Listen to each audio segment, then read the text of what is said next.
Această frumoasă dimineață, o dimineață ploioasă, plecăm din Franța, de aici din Mulhouse, și o să străbatem Alpii, pentru că nu diseară, poi mâine seară, o să ajungem în nordul Italiei.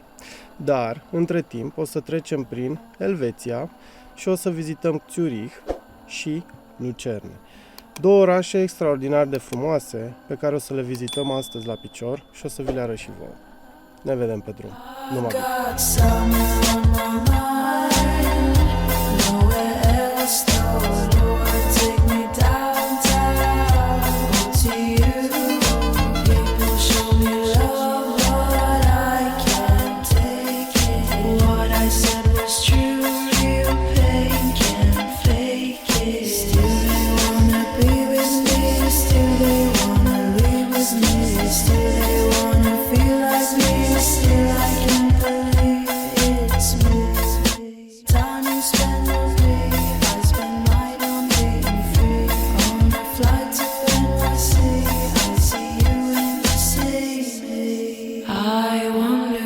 Am ajuns în Zurich, am găsit o parcare, bine, știam dinainte de parcarea asta, o căutase pe Google Maps, cu 0,5 eurocenți, 0,50 eurocenți pe oră. Lăsam mașina aici și acum avem undeva de mers cam 20-25 de minute pe jos până în centru. Nu suntem foarte departe de centru oricum. Din păcate, ploaia vine după noi. Asta e partea mai nasoală. Să sperăm că nu o să ne udă foarte, foarte tare. În spatele meu se află lacul Zurich. Acesta are o lungime de aproximativ 40 de km și o lățime de doar 3 km în punctul maxim. Ce este mai interesant este că adâncimea maximă este de 136 de metri, adică este un lac destul de adânc. Ce mai îmi place foarte mult și pot să vă arăt și vouă este cât de curată poate să fie apa. Uitați-vă un pic.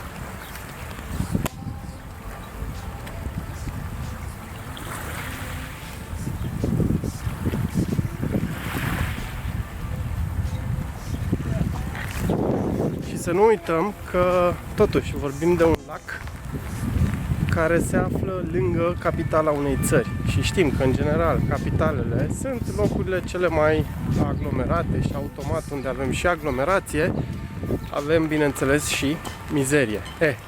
Lacul ăsta reușește să fie impresionant de curat. Eu nu am văzut nicăieri mai multe lebede câte sunt aici. Inclusiv pe partea elaltă a podului este plin de lebede. Foarte, foarte multe. Ia uitați.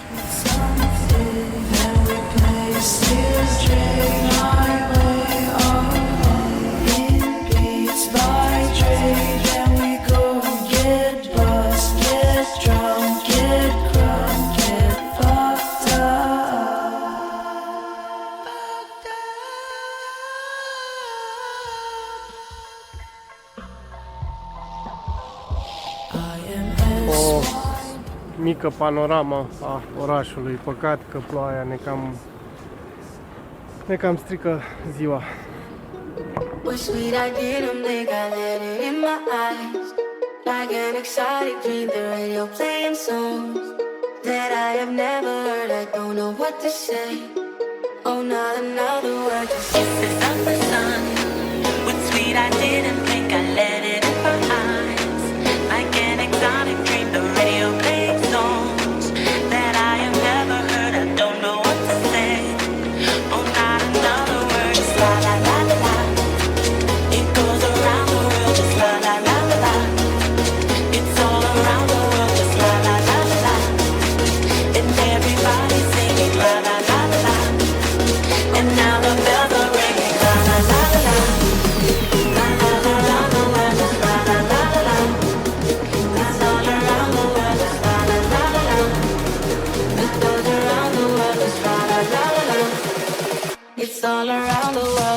Și am ajuns și în Lucerne. De fapt, nu suntem în Lucerne, suntem în Bu, așa, în fine. E o localitate undeva la 15-20 de kilometri de Lucerne. Partea nasoală este că ploaia încă ne urmărește și nu ne dă pace. Dar peisajul cred că ar fi fost extraordinar de frumos. Poate avem mâine mai multă baftă, cine știe, vedem. Am lăsat bagajele și unul din personaje la cazare pentru că era fleașcă la picioare și nu mai avea chef să se deplaseze. Și am luat mașina și am zis ok, hai să vizităm și Lucerne. Momentan suntem ușor în afara orașului, pe partea opusă a lacului decât ne-am cazat noi. Și vizităm un fost domeniu Megenhorn se cheamă sau ceva de genul, nu mai știu exact. Da, păcat că încă plouă. Și umbrelele astea le-am furat de la hotel. Furat. Erau pentru angajați, nu furăm, Tibi, dragă. Le-am împrumutat, dar le vom duce înapoi.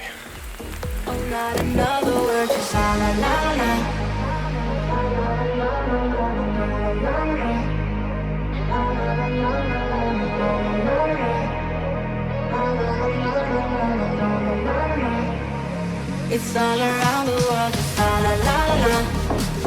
It goes around the world, just la la la la la. It's all around the world, just la la la la la. It goes around the world, just la la la la la.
Ia uitați-vă un pic ce case au elvețienii.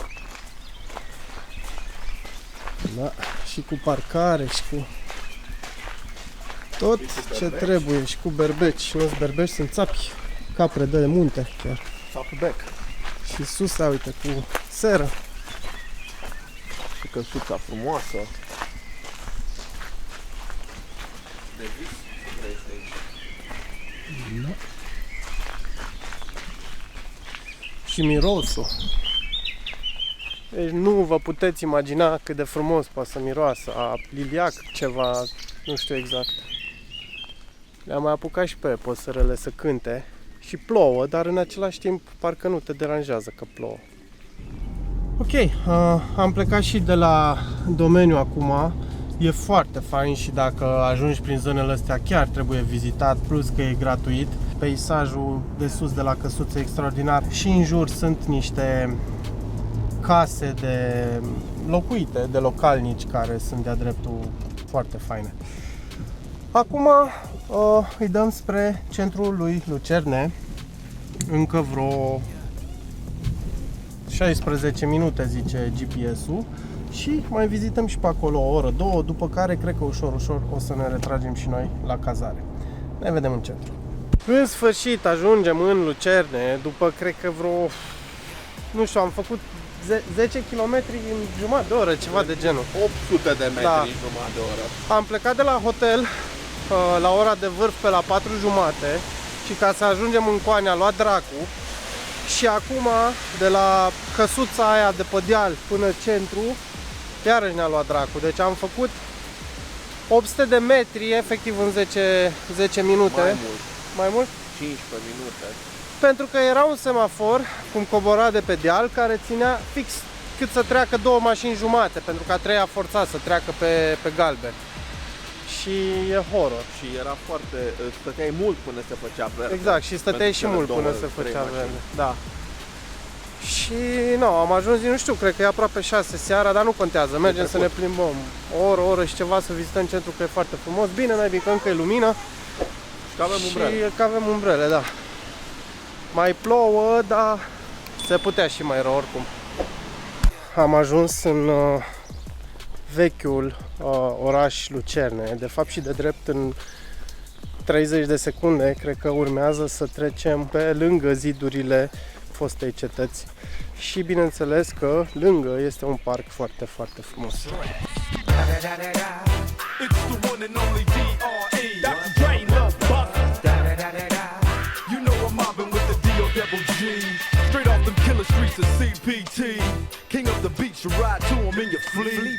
Wood, Coupe de Ville, rolling on dubs. How you feel? Whoop-de-whoop. What? Dre and Snoop hitting corners in the lag. With Doc in the back, sipping on yak. Clipping all the amps, dipping through hoods. Compton, Long Beach, Inglewood. South Central out to the west side. It's California love, it's California bug. Got your boy a gang of pub. I'm on one, I might bell up in the Century Club with my jeans on and my team strong. Get my drink on and my smoke on, then go home with something to poke on. Locust on for the 200. Coming real, it's the next episode. Hold up, wait. What my who be thinking we soft, we don't. Lucerne sau Lucerna, cum îi zice pe română, este un oraș în Elveția centrală, pentru că noi acolo ne aflăm acum, și are o populație undeva la 60.000 de locuitori. Ea este capitala cantonului Lucerna și este situat pe lacul celor 4 cantoane. Spre Bruche este un pod construit în secolul XV aici în Lucerne, un pod de pietoni, iar înăuntru, o să vedem imediat, este tapizat cu poze despre moarte, cu motivul morții, și se văd deja.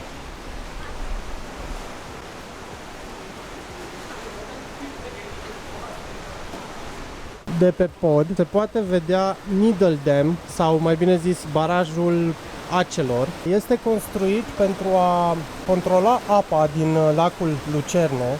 Se vede că râul aici este mult mai învolburat, iar acolo este mai lac, ca să zic așa, și este construit cu piloni de lemn.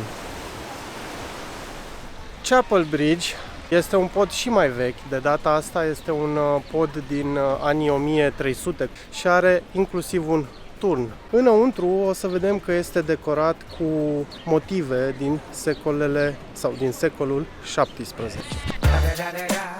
It's the one and only D.R.E. Dr. Dre Love Buster. You know I'm mobbing with the D.O.G. Straight off them killer streets of CPT.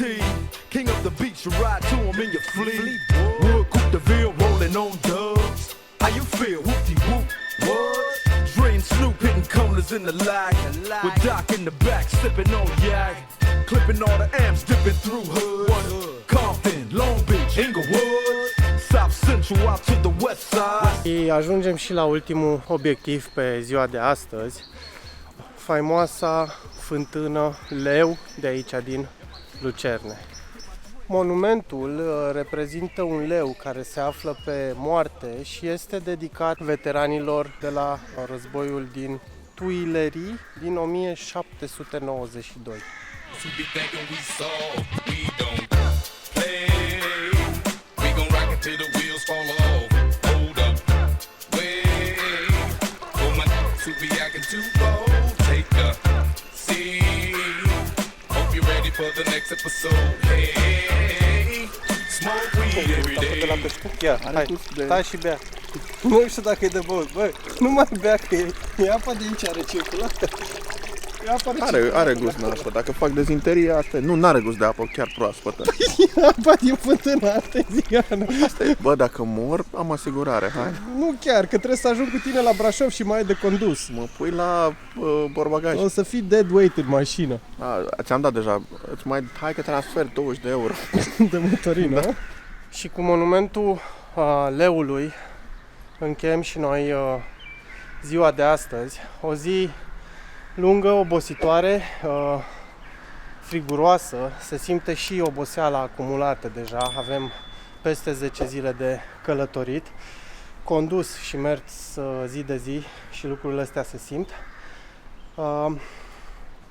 Dar în același timp tot ne place, pentru că vedem niște lucruri extraordinar de frumoase și unice în lume. Și ziceam că acum se finalizează ziua noastră prin Elveția. Am vizitat 2 orașe mari, Zurich și orașul Lucerne, și dacă este să mă întrebați pe mine personal, clar, Lucerne este mult mai frumos, pentru că are, parcă nu știu, o istorie care poți să o vezi, poți să o vizitezi și cel mai important, nici nu te costă nimica. Nu că Zurich n-ar fi fost frumos, a fost frumos și Zurich, dar din punctul meu de vedere, Lucerne este peste. Cu asta o să pun punct aici, mâine trecem Alpii și ne vedem în Italia la lacul Como.